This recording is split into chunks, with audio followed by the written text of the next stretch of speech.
এক দূরের এক রাজ্যে থাকতেও এক অপরূপ সুন্দরী রাজকন্যা, যার নাম ছিল আয়শা।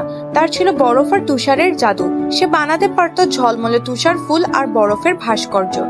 রাজ্যের সব শিশুরা তাকে খুব ভালোবাসতো, কারণ আয়শা রাজকন্যা প্রায়ই তার জাদু দিয়ে তাদের আনন্দ দিত। একদিন আয়শা রাজকন্যা প্রাসাদের বাগানে হেঁটে বেড়াচ্ছিল। হঠাৎ সে দেখতে পেল এক রঙিন আলো ছড়ানো ফুল, একেবারে রূপকথার মতো। সে খুব চাইছিল ফুলটা নিজের ঘরে নিয়ে যেতে, কিন্তু সে জানতো এই ফুলটা বাগানের রক্ষক ফেয়ারির হাতে রক্ষিত। এটা ছিঁড়ে নেওয়া অনুচিত। রাতে বিছানায় শুয়ে আয়শার মন ঘুরপাক খেতে লাগলো। একটা ফুলই তো, আমি যদি চুপি চুপি নেই কেউ টের পাবে না হয়তো।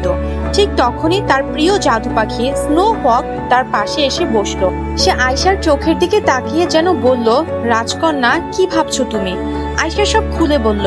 স্নো হক মাথা নেড়ে বলল, তুমি তো আমাদের রাজ্যের গর্ব। তুমি তো জানো চুরি করা ভুল। প্রত্যেক জিনিসের একটা অধিকারী থাকে, শুধু পছন্দ হলেই তা নেওয়া যায় না।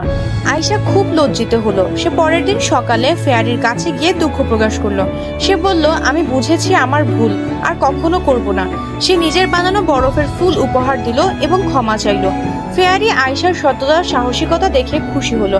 সে বলল, আমি তোমাকে প্রতি বছর একবার এই রঙিন ফুল নিতে দেব, তোমার সততার উপহার হিসেবে।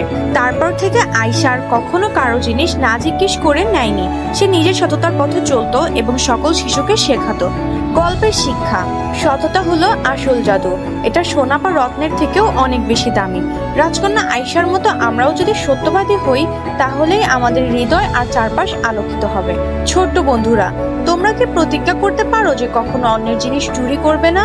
সততা রাখো আর মন দিয়ে ভালো কাজ করো, তাহলেই তুমি হবে সবার প্রিয়, ঠিক আয়শা রাজকন্যার মতো।